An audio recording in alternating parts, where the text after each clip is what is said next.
Welcome to the deep dive. We dig into complex research, cut through the jargon, and really give you that strategic blueprint you need to feel instantly up to speed. Yeah, and if you're listening, chances are you're serious about getting deeply proficient in another language. Absolutely. And you've probably heard that myth, maybe even believe it, that, real fluency, that means packing your bags, moving abroad for a year. Or maybe you just think, I wasn't born with that language gene. But a really common thought, but Yeah. honestly, that whole narrative isn't just discouraging, it's just wrong. The research is incredibly clear on this. Okay. Success in picking up a language, it doesn't hinge on some mysterious inborn talent or where you live. Not at all. It comes down to three things you can actually do: Which are? motivation, perseverance, and frankly, diligence. Just sticking with it. Okay. So our goal today really is to show you that the biggest hurdle isn't your location. It's finding the right method to basically create that same deep, constant exposure right where you are now. Right, building that bubble around yourself. So yeah, our mission then is to pull out a practical, step-by-step plan for achieving what we're calling total internal immersion. Exactly. Building the language environment around you without needing that plane ticket. We're going to focus a lot on forcing that exposure using media you already have access to, right? Movies, music, how you read stuff. And then combining that with, really affordable, personalized practice using online tools, things like italki or Verbling. Yeah, those can be game changers. This is basically how you mimic the benefits of moving overseas, but, from your couch. Okay, let's dive into this blueprint for internal immersion. Sounds good. But first, to really make this plan work, we need to lay down the science, right? How language actually gets into your brain and, importantly, stays there. Okay, so anyone who's looked into language learning has probably bumped into this big distinction: acquisition versus learning. It's fundamental. We've all been there, haven't we? High school French class, staring at charts of irregular verbs, memorizing conjugation tables. That conscious effort, the drilling, that's learning. That's learning, yes. Conscious knowledge about the language. But then why is it that knowing a rule perfectly often just deserts you the second you try to, order coffee in a crowded cafe? Because learning and acquisition are totally separate systems in the brain. Acquisition is subconscious. It's like how kids pick up their first language. Effortless, almost. Pretty much. It results in this intuitive feel for what sounds right. You just know a sentence works, even if you can't quote the grammar rule behind it. Okay, so that's acquisition. And learning. Learning is the conscious bit, studying grammar, memorizing rules, explicit knowledge. So all those rules we spent hours on, like the past subjunctive endings, what good are they in a real fast conversation if it's acquisition that drives fluency? Well, that conscious knowledge, the learned stuff, it acts as what Stephen Krashen called the monitor. Think of it like an internal editor. An editor? Okay. Yeah, but it's a very picky editor. Yeah. It can only jump in and help you self-correct your speaking or writing if three things happen at the exact same time. Three conditions, what are they? 1, you have to consciously know the rule you need. 2, you need enough time to think about it and apply it. And 3, your focus has to be squarely on getting the form right, not just getting your meaning across. And in a real conversation, zipping along, you almost never have all three of those, do you? Almost never. Time is usually the killer. The monitor just gets bypassed or stalls out. Which is why the real goal for fluency is what you called automatic speech, right? Exactly. Automatic speech doesn't wait for the monitor. You just open your mouth, rely on that gut feeling, that acquired competence, and the words come out because the patterns are already deeply internalized. No rule checking needed. Okay, so if that intuitive acquired competence is what we're aiming for, then we absolutely have to talk about Krashen's big idea, the comprehensible input hypothesis, the famous $1+ one. Yes, this is the absolute core, the engine driving acquisition. The hypothesis is simple, really. Yeah. We acquire language in only one way. Just one. Just one, by understanding messages. Specifically, by understanding input that contains structures just a little bit beyond our current level. We call our current level I. And the +1 is that new bit we're ready to learn. Precisely. The Right. Y plus 101 is the new knowledge, the new structure that you're just on the verge of acquiring if you can understand the overall message it's embedded in. It sounds straightforward, but you emphasize understanding. That seems like the crucial part people miss. Oh, absolutely. The input must be comprehended. If you just sit and listen to, say, a super complex lecture way above your level, and you only catch a word here and there. Yeah, that's not I plus $1, is it? That's just demoralizing noise. Exactly. It's frustrating. The input has to be made understandable, maybe through context, gestures, pictures, your existing knowledge. Something has to bridge that gap. So this is why just talking to a native speaker can be so good, because they naturally adjust, use context. That's why roughly tuned input, like a natural conversation, works so well. When the communication itself is successful, the amplitude tends to happen automatically, Right. naturally. Okay. And that's better than, say, a grammar exercise specifically designed to hit that exact +1 structure. Often, yes. Because those finely tuned exercises, like drilling one specific grammar point, can feel artificial. They Hmm. often miss the mark because they're disconnected from real meaning and what you were actually trying to say or understand at that moment. Right. That makes total sense. But, even if the input is perfectly tuned, I plus $run, and theoretically comprehensible, something can still stop it, right? This brings us to the psychological side, the roadblocks. Yes, and this is huge. Nothing slams the door on that precious I plus $1 input faster than anxiety, which leads us to the affective filter. The affective filter. Okay, sounds like a gatekeeper. That's exactly what it is. It's this psychological barrier. It's made up of things like high anxiety, maybe low motivation, or just feeling really inhibited or self-conscious. And if that filter is up, if you're stressed or scared. Then even the best, most perfectly understandable input just bounces right off. It cannot reach the part of your brain responsible for language acquisition. The gate is closed. Can you give us a feel for what that's like? Is it just like stage fright before speaking, or does it actually stop you processing the language? Oh, it's deeper than stage fright. Yeah. Imagine you're in a class, you feel the teacher watching you, waiting for you to speak perfectly. Your heart starts pounding, your mind races trying to remember the rule, Yeah. and suddenly that word you knew 5 minutes ago, poof, gone. That's the filter slamming shut. It literally blocks processing. The sources even mention that professional language teachers feel this anxiety before teaching in their non-native language, just the fear of looking flawed. Wow. That fear of making mistakes is a powerful inhibitor then. Hugely powerful.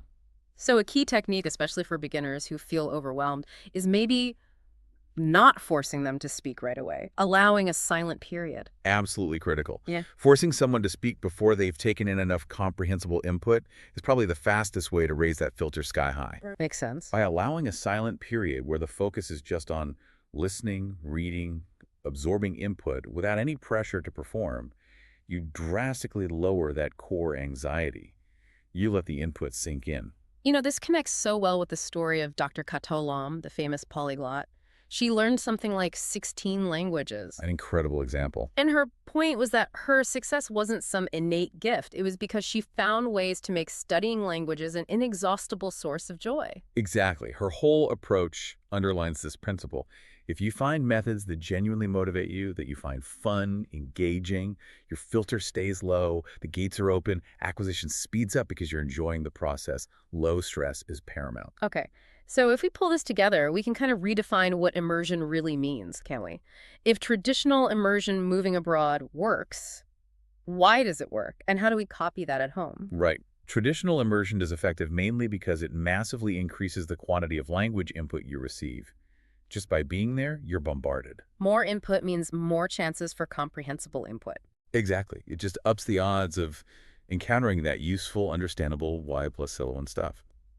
So the challenge for us learning at home is really specific. Which is? If immersion is fundamentally about getting massive amounts of high-quality, comprehensible input, then our job is to figure out how to replicate that intense flow of input right here without moving. It's about building the structure around yourself that the foreign environment usually provides for free. Okay, this is where I get practical. Theory's great, but how do we actually do it? We've got tons of media at home, Netflix, YouTube, music, but just watching a foreign film often feels, well, overwhelming, too fast, right? Not enough context. That's the common experience, yeah. Raw content, especially for learners who aren't advanced, can be really tough. We think, oh, I'll just watch with target language subtitles. But even that can be too much too fast. Is there data on why it's so hard? There is, actually. One study looked at typical movie dialogue and found that, on average, only about 2.1 words per minute were spoken alongside a clear, visible thing on screen that helps you understand what the word meant. 2 words a minute, that's tiny. It's incredibly low. Most dialogue is abstract, or it relies on subtle cues, or it just flies by too quickly to connect the sound to the meaning effectively, especially if you're still learning. So yeah, you're basically drowning in incomprehensible input most of the time. Okay, this feels like the perfect place to introduce a technique that directly tackles this. Movie talk. Yes.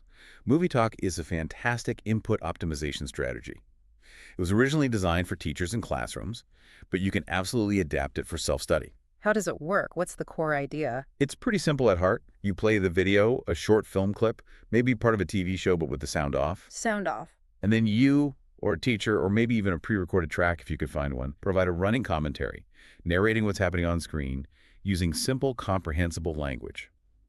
You're basically describing the visuals in the target language, pausing, pointing things out. So you're controlling the input, making it match the visuals directly. Exactly. You're deliberately making it comprehensible. And the results are stunning. Remember that 2.1 words per minute figure for raw dialogue? Yeah, abysmal. What did movie talk achieve? Get this. Movie Talk boosted the number of words used with a clear, visible referent on screen to 18.5 words per minute. Wow. Hold on. 18.5. That's almost 9 times more useful, understandable input per minute. 9 times. Just by narrating the visual simply. Because the narrator is consciously using basic words, pausing, repeating, making sure the connection between word and image is crystal clear. Okay, this sounds amazing, but how does someone learning alone do this? I don't have a teacher sitting next to me narrating Netflix. That's the key how-to bit for internal immersion. Right. It takes a bit of prep and being willing to hit pause Well, a lot. First, you need a preparation strategy Right. before you even start watching the film or the episode. do some homework. Basically, yeah. Read a summary of the plot first. Find out who the main characters are. Wikipedia is great for this. Look up the show or movie in English. Then switch the language setting to your target language and read their version of the summary. So you preload some key vocabulary and context. Exactly. It lowers the anxiety, the affective filter, because you already have a basic map of what's going on. It makes the actual viewing way less frustrating. Okay, that makes sense. Scaffolding. Then, when you're watching, You watch with the target language subtitles on, but you have your finger hovering over the pause button. As soon as you hit an important word or phrase you don't get, pause immediately. and then look it up. Write it down quickly, look up the meaning, maybe add it to your flashcard list later. Then, crucially, rewind a few seconds and rewatch that little bit. Act like your own movie talk narrator in your head. Notice how the visual context supports the meaning of that word you just learned. So, active pausing and reviewing, maybe break it into smaller chunks. Definitely. Don't try to do a whole movie like this at first. Work with short segments, maybe 5 or 10 minutes. And after each segment, try summarizing out loud, in the target language, what you just saw. Even simple sentences help solidify it. Okay, that's a solid strategy for visual media. Now, what about purely auditory stuff like podcasts or music? And how does reading fit in with listening? Combining reading with listening to an audiobook of the same text is incredibly powerful. It's like a multi-tool for language learning. How so? When you read the words on the page while hearing a native speaker pronounce them, you're getting invaluable exposure to the real rhythm, the intonation, the music of the language.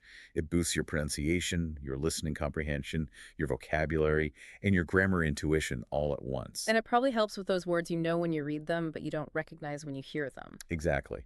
It fixes those broken words, the ones you might be mispronouncing in your head.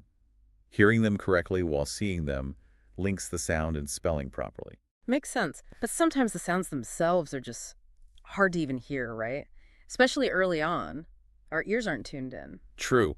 Our brains are wired to filter out sounds that don't exist in our native language. It's efficient, but bad for language learning.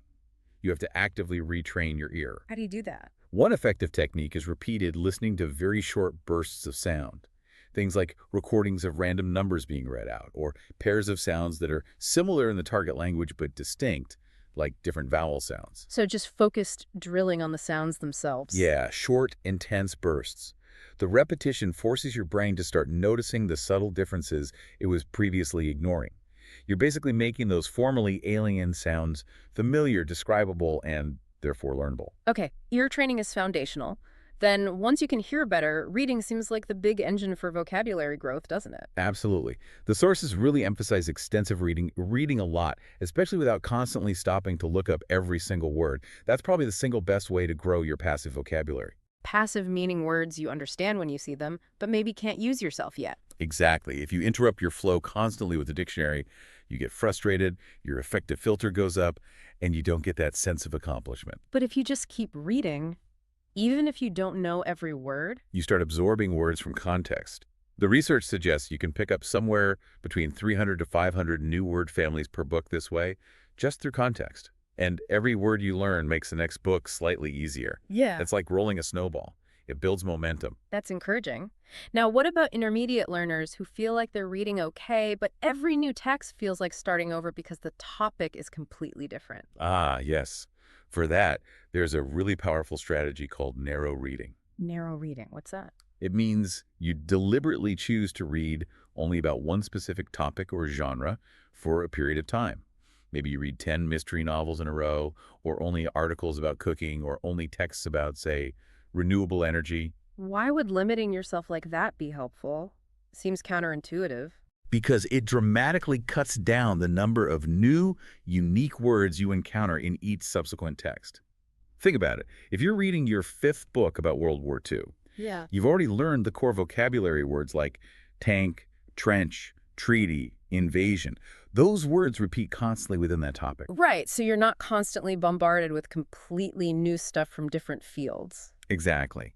This repetition builds deep familiarity with the topic's specific language. It also means that when you do encounter a new word within that familiar context, you have a much, much better chance of guessing its meaning correctly because you understand the surrounding ideas so well. It builds a strong scaffold. Okay, narrow reading, got it. So we're getting all this input, learning vocabulary from context, but we forget things, right?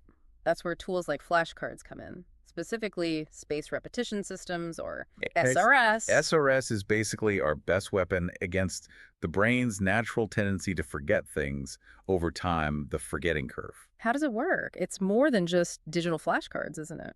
Much more. An SRS uses an algorithm. It figures out the optimal time to show you a piece of information again, right before you're statistically likely to forget it. This ensures you keep the memory strong, with the least possible number of reviews, maximum efficiency. Sounds great. But there's a catch, isn't there? The sources mentioned a big pitfall here. A huge one. You cannot just download someone else's pre-made flashcard deck and expect miracles. Wait, really? Why not? That seems like the easiest way. Just grab a deck of the top 5,000 words. Easy, yes. Effective, much less so. Remember, the SRS is brilliant at reminding you of things you already learned.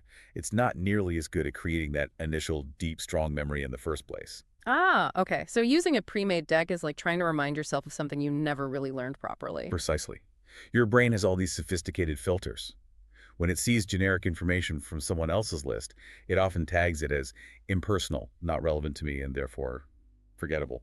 You're fighting your own brain's filtering system. So the takeaway is DIY deck building. Making your own flashcards is crucial. Absolutely mandatory for maximum effect. The very act of creating the card, thinking about the word, finding its meaning, deciding how to represent it, that's a powerful first step in memory creation. It forces deeper cognitive processing. And what makes a good self-made flashcard? It needs to link the word spelling, its sound, maybe you record yourself saying it, or link to an online pronunciation, its meaning, and this is critical, a personal connection. Personal connection. How do you do that for, say, the word chair? Don't just use a generic definition or picture. Use a picture of your favorite chair. Or maybe a bizarre, memorable chair you saw somewhere. Use Google Images. The sources call it the best storytelling tool. Find an image that resonates with you. Link the word to your own life, your own memories, your own emotions. That tells your brain, hey, this information matters to me. It bypasses the forgettable filter. Okay, personalize everything. And where should you start? Which words first? Start concrete. The sources recommend beginning with a core list of around 625 practical, easy-to-visualize words. Like what kind of words? Basic nouns, common verbs, simple adjectives, things like dog, run, big, water, school, car, eat, house, stuff you can easily picture and connect to your life. And avoid the abstract stuff at first. Yeah, hold off on the tricky function words, all nevertheless perhaps, and abstract concepts initially. Build that solid, concrete foundation first. It gives you momentum and makes the early stages feel more successful. Okay, we've spent a lot of time on input, getting that comprehensible language in. That's clearly the fuel. But what about output? Actually using the language speaking and writing. Is that necessary for acquisition itself, or is it something separate? That's a really important distinction. Generally, the research suggests that output speaking and writing is largely a separate skill from comprehension, listening and reading. So you learn to speak by speaking. and write by writing. Pretty much, yeah. You can actually get very, very good at understanding a language, reading complex texts, watching movies, just through massive amounts of input, without ever becoming a fluent speaker or writer yourself. Hmm. The skills develop somewhat independently. Okay, but surely speaking does play some role in the whole process, right? Especially if you're trying to create immersion at home. It plays a crucial indirect role. This is key. Yeah. When you try to speak or write, even badly, Yeah. you encourage input from others. People respond to you. Tutors correct you. Conversation partners reply. That output generates more input, often input that's tailored directly to what you were just trying to express. Ah, so output primes the pump for more comprehensible input. It keeps the interactive loop going. Exactly. Without attempting output, you often don't get that interaction, that feedback loop, which is so valuable for getting precisely the kind of input you need. You break the circuit. You know, this reminds me of that interesting, maybe slightly controversial point the sources made about Americans learning languages. Ah, yes, the supposed high card Americans hold. Yeah. What was that again? The idea, based on observation, is that Americans are often, culturally speaking, more comfortable than many others say, some Europeans or Asians, with speaking another language badly. Less afraid of making mistakes in public. Potentially, yeah. Less inhibited by embarrassment or shyness about imperfect grammar or pronunciation. And if that's true, that willingness to just jump in and try, even if it's messy, That's a huge advantage. it's a massive advantage for acquisition because it means you're more likely to initiate conversations, get that feedback loop started, and therefore receive more input. That extroversion, that willingness to butcher the language happily, actually helps you learn faster. So we should lean into that then.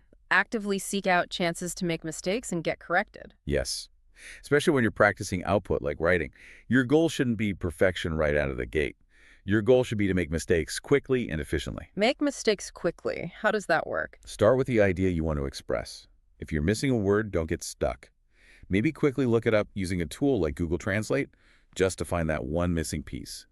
Then write your sentence or paragraph and immediately seek correction from a tutor or a language partner. Why is getting corrected on my own mistakes so much better than just reading a grammar rule explanation? Because that correction is hyper-personalized. It's addressing the exact gap in your knowledge that you just revealed by making that specific error while trying to express your own thought. Ah, so it's perfectly targeted I plus dollar. It's arguably the best kind of the dollar plus dollar in input you can possibly get. It's incredibly relevant, memorable, and directly linked to your own communicative needs at that very moment. Your brain pays attention because it's solving a problem you just encountered. Okay, this brings us right back to the theme of internal immersion. If this personalized correction is so vital, how do we get it affordably and easily without moving abroad? Technology must play a role here. Absolutely. This is where online platforms have really democratized language learning. They make that crucial one-on-one interaction and correction accessible. Like the ones mentioned earlier, italki. italki.com is a great example. It's highly recommended the sources. It's basically a marketplace where you can find affordable tutors, both professional teachers and informal community tutors for one-on-one lessons via video chat, or even just for correcting your writing via email or messages. And affordable is key here, right? Because of exchange rates. Often, yes.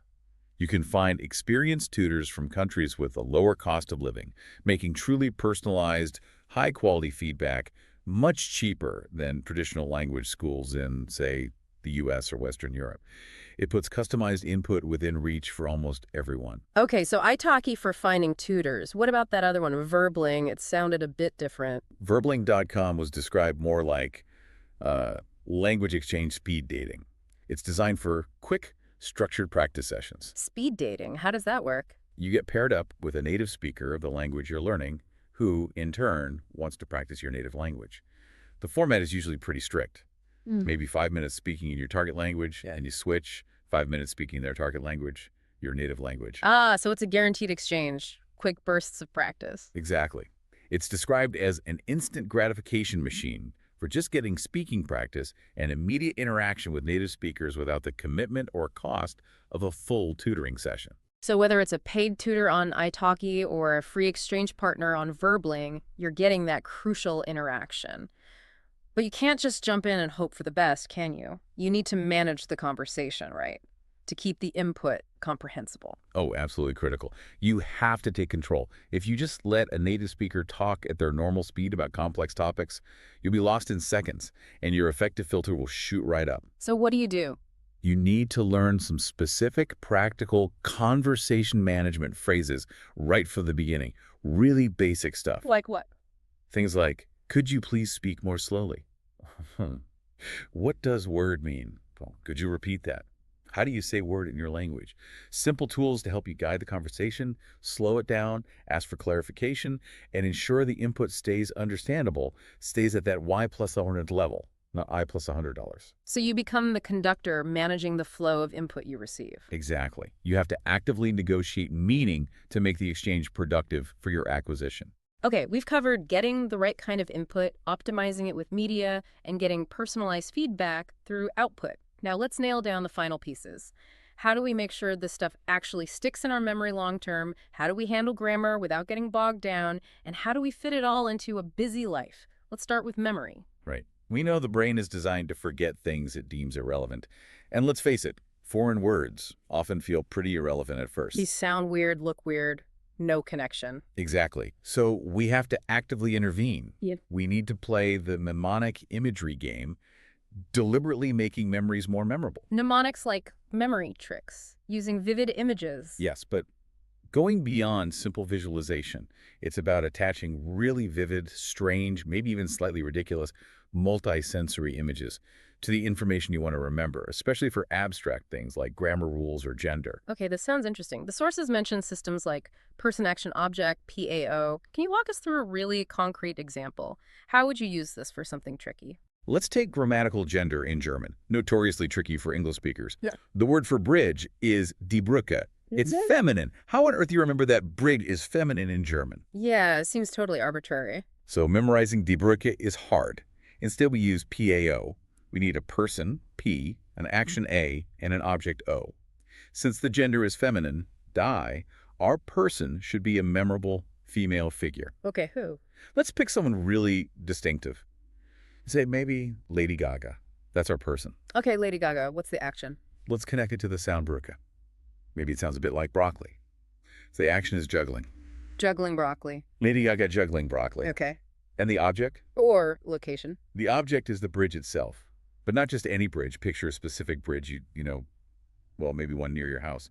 So the full image is Lady Gaga vigorously juggling bright green broccoli while standing precariously on your local bridge. To like chuckle. Okay, that's vivid and weird.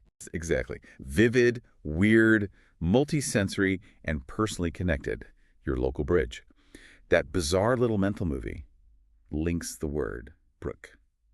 It's sound, broccoli association, and its abstract grammatical property, feminine gender via Lady Gaga, in a way that's incredibly hard to forget. Much stickier than just trying to rote memorize die. That's actually brilliant. It turns something dry into something memorable. And this kind of approach must completely change how we should think about tackling grammar, right? Which is often the biggest source of anxiety for learners. Absolutely. Grammar often seems terrifying because it's presented as this endless complex system of rules and exceptions. But if you look at what grammar actually does in any language, it's surprisingly simple. Grammar basically involves only 3 types of operations. You add words, you change the form of existing words, like adding endings, or you change the order of words in a sentence. That's pretty much it. So instead of trying to memorize abstract rules about those operations, use your grammar book differently. Don't just read the explanations and do the drills endlessly. Use it primarily as a source of simple example sentences and dialogues that illustrate the point you're trying to learn. focus on the examples, not the rules. Yes. Find a clear example sentence that shows, say, how a particular verb tense is used. Then you break that sentence down and feed it into your personalized flashcard system. How do you mean break it down? You don't just make one card for the whole sentence. You make cards for the new vocabulary words in it. You make cards focusing on any new word forms, like a specific verb ending. You make cards focusing on the word order if it's different from what you expect. So you're tackling the components of the grammar point through concrete examples. Precisely. This way, you're essentially mastering the practical application before you even worry too much about the abstract rule.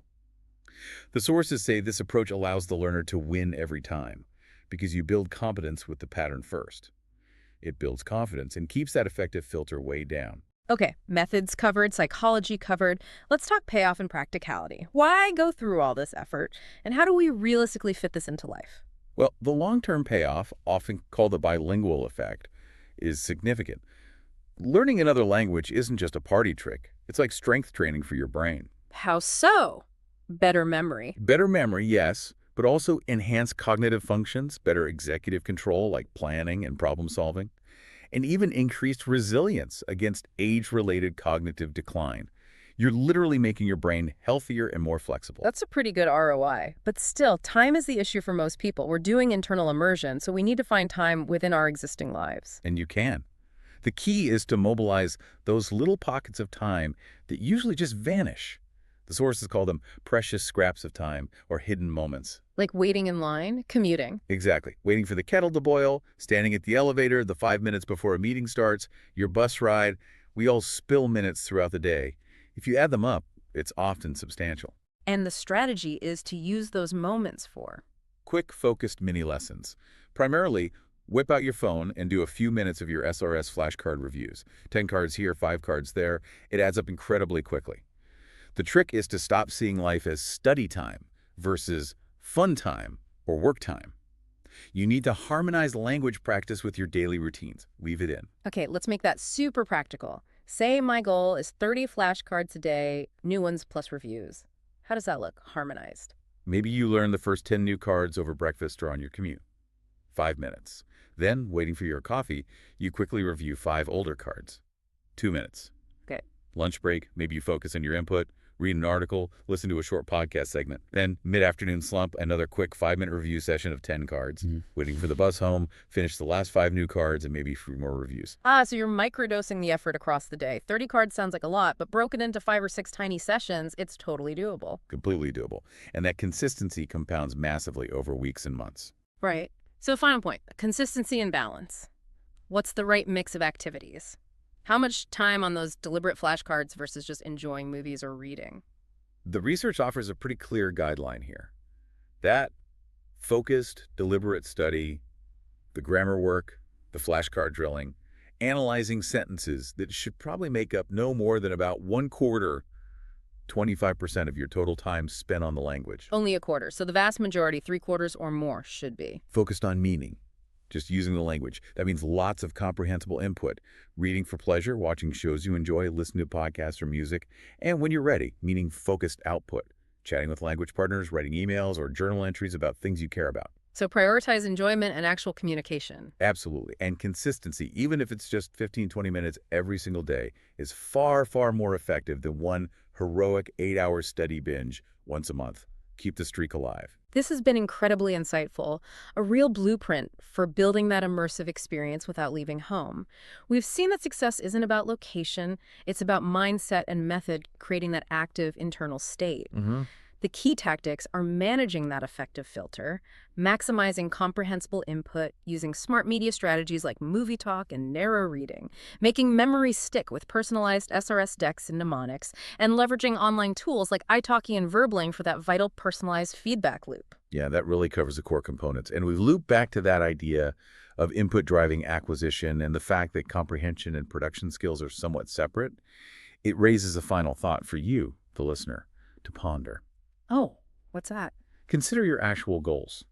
If your main aim is, say, to read complex academic papers in your field or understand university lectures or enjoy foreign films deeply, how much speaking or writing fluency do you genuinely need to achieve that specific goal?